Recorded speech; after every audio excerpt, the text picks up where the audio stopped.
what's going on? Nothing much, just stressed. What you stressing about? This project about Pacific phobias. What's specific phobias? It's usually something about rational fears of objects or subjects. And most people usually, it's not even a. I'm coming to y'all today about agoraphobia. I have been diagnosed by my therapist for it.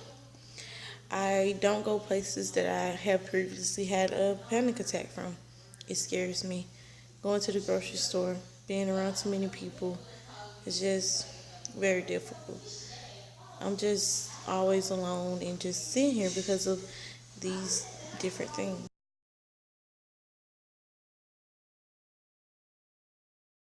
Agoraphobia, as I have looked up and my doctor has told me, is an anxiety disorder. That's along with panic attacks, and I don't know. He said it could be treated with medication or therapy or both of them, but what do I do? How do I explain this to my friends? I don't go places. They don't invite me over and I don't go over.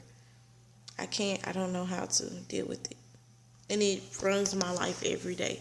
To have to think about, should I go there? Can I go here? And that's what I think about over and over again. I get anxiety just thinking about all the things I have to do and all the different places that I have always visited and always have gotten a bad feeling from. I could go to the park because it's open. I could go home when I need to. But what when I get older? How am I going to be able to have a family? But hopefully, the medication and therapy work together.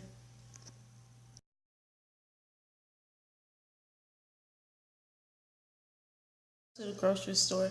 I don't go to any place where I feel like I cannot get out immediately. And that scares me. What if I'm in a car, a long car trip? I don't go places because of that. I'm enclosed in and I can't get out. That's when it happens. And it scares me all day, every day.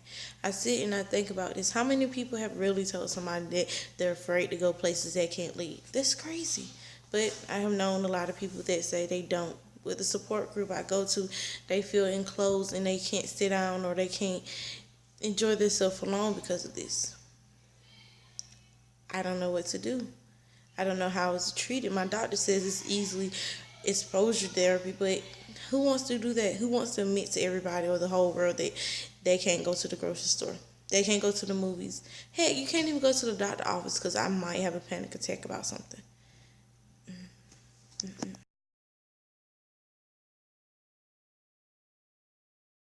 Or to the fifth floor. I feel like I can't take it. I have shortness of breath where it's hard to breathe when everybody else is just happy and going about their business. But I feel like I'm self destructing inside from just being enclosed somewhere where I can't get out, where I can't go. It's just, I can't do it.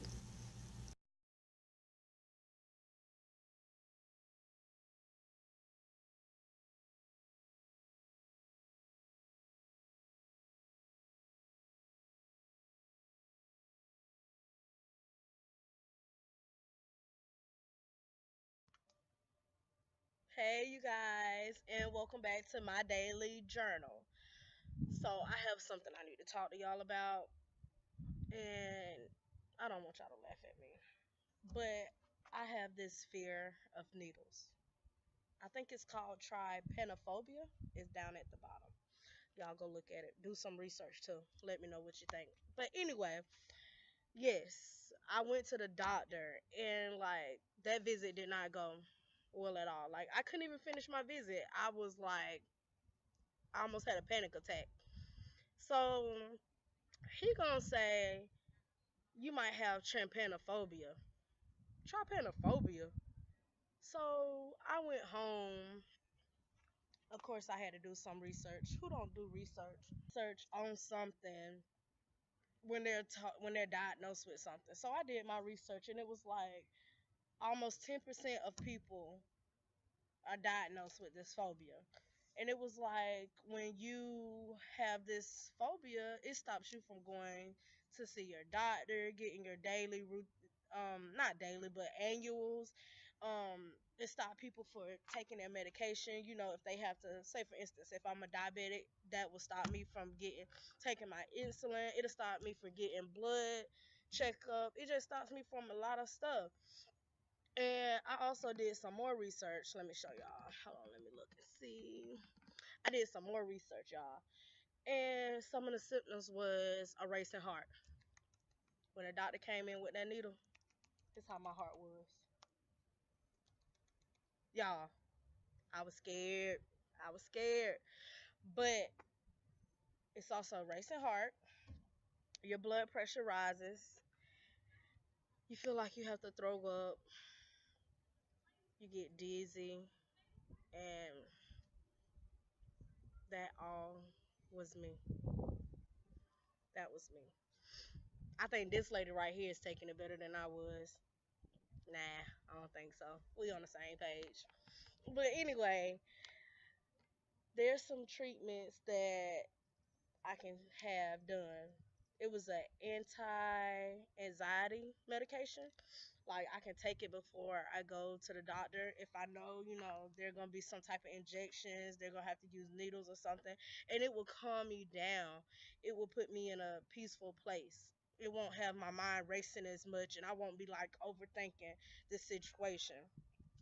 Also, a treatment for this is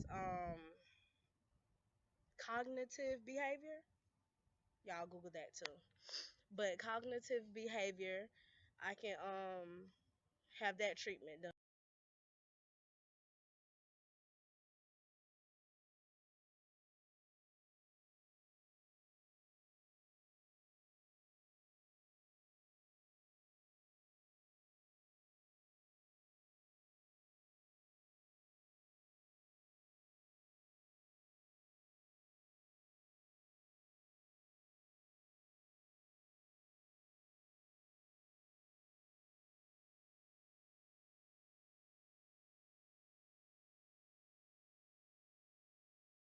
Hey, We're just coming to you to say that even though I don't have agoraphobia, and I don't have trypanophobia. people really do suffer with different phobias throughout their lives, and we have to be understanding society at all times about different stuff. Even though we feel things are weird or we don't understand, we still have to be tolerant of other people. And this is an actual mental health illness that a lot of people go through, because most of the time it's not something that can actually hurt them, but it's the fear of being hurt, the fear of this happening or anything like that.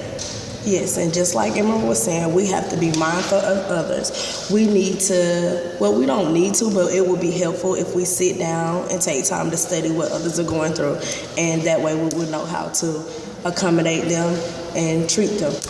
I hope that with this video that we have shown y'all, that y'all understand that there are many more phobias other than the ones we discussed. But we just wanted to bring it to you in the simplest form of understanding that people are different, and that this is serious to them. So we should be more understanding and accompanying to other people. So thank y'all so much. DSM-5. Thank you.